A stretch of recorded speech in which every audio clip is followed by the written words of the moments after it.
नमस्कार, स्वागत है आप सभी का वीके न्यूज पर। मैं हूं आपके साथ मेघना सचदेवा। धर्मांतरण और माइंड वॉश का खेल कर कैसे कट्टरपंथी संगठन अपनी साजिशों को अंजाम देते हैं, ये किसी से छिपा नहीं। कभी अपना नाम बदलना, कभी अपना पहनावा, ये सब करके इस्लामिक कट्टरपंथी संगठन ये बता चुके हैं कि वो सुधरने वाले नहीं।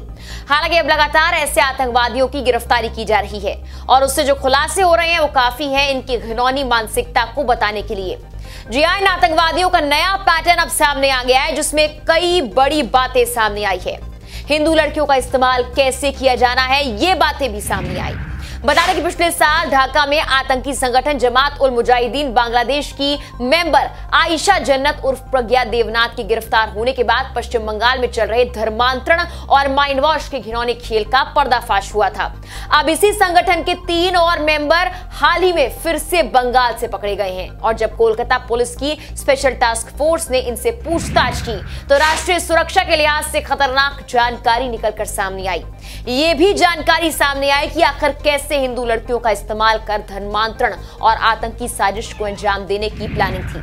पिछले महीने कोलकाता पुलिस की एसटीएफ ने नजीर रहमान और मकेल खान उर्फ रबीउल इस्लाम को गिरफ्तार किया था। तीनों जीएमबी के संचालक थे और मौका पाकर भारत में घुस आए थे, इसलिए इनकी गिरफ्तारी बड़ी कामयाबी मानी जा रही है। मगर जब पूछताछ की गई तो तस्वीर कुछ और ही निकली। हकीकत में आतंकी संगठन से जुड़े ये तीनों मेंबर न केवल अपनी असल पहचान छिपाकर बंगाल के रिहायशी इलाके हरिदेवपुर में अपार्टमेंट लेकर रह रहे थे, बल्कि हिंदू लड़कियों को निशाना बना रहे थे ताकि इन्हें एक सेफ पहचान मिल पाए।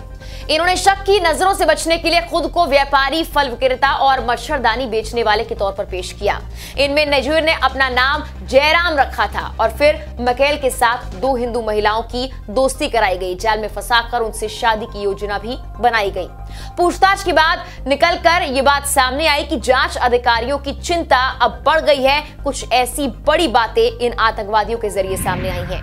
राज्य के गृह विभाग के एक वरिष्ठ अधिकारी ने यह भी कहा कि मेधावी बेरोजगारों का ब्रेन वॉश केवल जमीनी स्तर पर ही पुलिस द्वारा कंट्रोल किया जा सकता है। इसके लिए कांस्टेबल स्तर के कर्मियों को विशेष ट्रेनिंग दी जानी चाहिए, मगर दुर्भाग्य से बंगाल में ऐसा अब तक नहीं हुआ। बंगाल पुलिस में उन जवानों की कमी है जो स्लीपर सेल के खतरे से निपटने के लिए ट्रेनिंग दी जाती है जिन्हें। इस मामले को लेकर जो बड़ा खुलासा हुआ है वो ये भी है कि इन आतंकवादियों के लिए धर्म बदलना कोई बड़ी बात नहीं रह गई, बल्कि रिपोर्ट के मुताबिक अब ये उनकी पहचान छुपाने के लिए एक जरिया बन चुका है।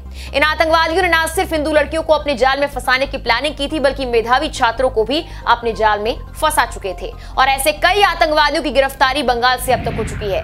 सवाल ये कि एक तरफ तो हमारी सेना इन आतंकवादियों से निपटने के लिए पूरी जी जान लगा रही है, वहीं दूसरी ओर कहीं ना कहीं इन्हें भारत में लगातार पनाह दी जा रही है, जिससे ये अपने प्लान को विस्तार दे रहे हैं। फिलहाल के लिए इस वीडियो में इतना ही। तमाम खबरों के लिए आप देखते रहिए वीके न्यूज। नमस्कार।